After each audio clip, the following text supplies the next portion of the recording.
நீங்கள் பார்த்துட்டு ஆட்டோ பசார், நான் உங்கள் ஏஆர் பேசுவோம்.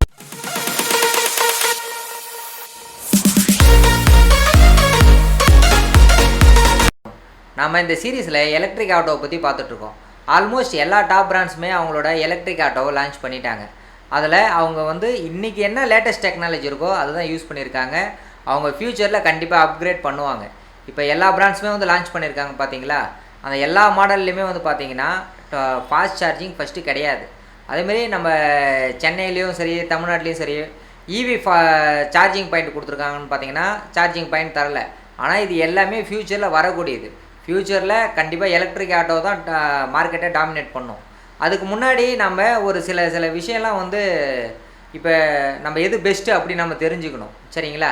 இப்போ ஒரு மொபைல் வாங்க போகிறோன்னா எவ்வளோ ரேம் இருக்குது, எவ்வளோ ரோம் இருக்குது, கேமரா கிளாரிட்டி எப்படி இருக்குது, பேட்ரி என்ன இருக்குது அப்படின்னு சொல்லிவிட்டு நம்ம ஒரு மொபைல் வாங்க போகும்போதே இதெல்லாம் நம்ம ஆராய்ச்சி பண்ணி பார்ப்போம்.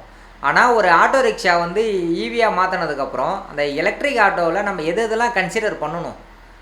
ஒரு எலக்ட்ரிக் ஆட்டோ நம்ம வாங்க போகிறோம், அதில் நம்ம சில பாயிண்ட்ஸ்லாம் பார்த்திங்கன்னா முக்கியமாக அந்த ஆட்டோ வாங்குறதுக்கு முன்னாடி நம்ம கன்சிடர் பண்ணணும். அது எந்தெந்த மாதிரி விஷயத்தை கன்சிடர் பண்ணணும்னு சொல்லிவிட்டு அதை நான் ஃப்யூச்சரில் வர வீடியோவில் நான் சொல்கிறேன். ஆனால் இதில் சில டேர்ம்லாம் நான் சொல்லியிருக்கேன். இப்போ பிஎம்எஸ், அப்புறம் பிஎம்எஸ்ன்னு சொல்லியிருக்கேன். அதுக்கப்புறம் எல்எஃப்பி அப்படின்னு சொல்லியிருக்கேன். அதுக்கப்புறம் பார்த்திங்கன்னா lithium ion phosphate battery use பண்ணியிருக்கேன். கிலோ வாட் ஹவர் அப்படின்ற ஒரு டேர்ம் யூஸ் பண்ணியிருக்கேன். டார்க்னு ஒரு டேர்ம் யூஸ் பண்ணியிருக்கேன். ரீஜென்ரேட்டிவ் பிரேக்கிங் சிஸ்டம் யூஸ் பண்ணியிருக்கேன். ஆட்டோமேட்டிக் டிரான்ஸ்மிஷன் சொல்லியிருக்கேன். அதுக்கப்புறம் மோட்ஸ், இந்த மோட்ஸ் பற்றி நான் சொல்லியிருக்கேன். ஆக்சுவலாக இது எல்லாமே எக்ஸ்பிளைன் பண்ண போனால் ஒவ்வொரு விஷயமே ரொம்ப டெப்த்தாக போகும். ஆனால் ஓவராலாக நான் இதுக்கு முன்னாடி ஒரு வீடியோ கோகோ ஆட்டோன்னு சொல்லிட்டு ஒரு வீடியோ போட்டிருக்கேன்.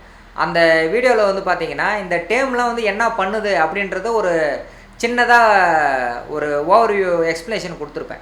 அதை நீங்கள் செக் பண்ணி பார்த்தீங்கன்னா உங்களுக்கு தெரியும். அந்த கோகோ ஆட்டோவோட வீடியோ பார்க்காதவங்க நான் மேலே கார்டில் லிங்க் தரேன், நீங்கள் செக் பண்ணி பாருங்கள். இதுக்கப்புறம் வர சீரியஸில் பார்த்தீங்கன்னா நான் ஒவ்வொரு ஆட்டோவை பற்றி நான் சொல்ல போகிறேன். அப்படின்னா நான் பிஎம்எஸ் எல்எஃப்பி அப்படின்னு சொன்னால் நீங்கள் கன்ஃபியூஸ் ஆகக்கூடாது, சரிங்களா.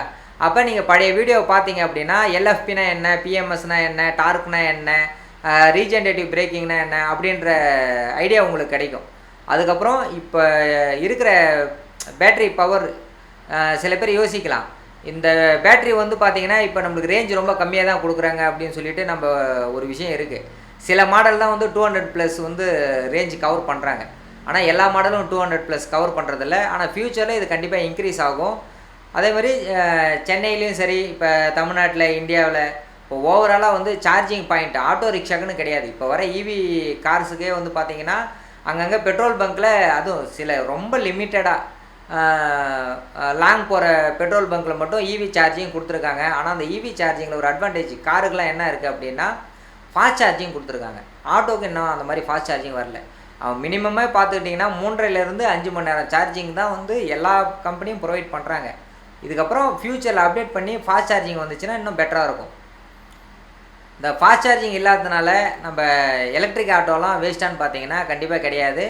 அது எந்த அளவுக்கு நம்மளுக்கு ஸ்லோவாக சார்ஜ் ஏறுதோ அந்த அளவுக்கு நம்மளுக்கு ஸ்டாண்ட் பையும் நல்லா கிடைக்கும்.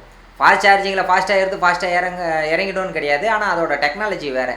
அந்த டெக்னாலஜி உங்களுக்குலாம் இம்ப்ரூவ் பண்ணும்போது அதோட ஆட்டோவோட இன்றைக்கி விற்கிற ப்ரைஸோட இன்னும் கண்டிப்பாக அதிகமாக இன்க்ரீஸ் ஆகும். வாங்க நம்ம அடுத்தடுத்து எலக்ட்ரிக் ஆட்டோ சீரியஸை பற்றி பார்க்கலாம்.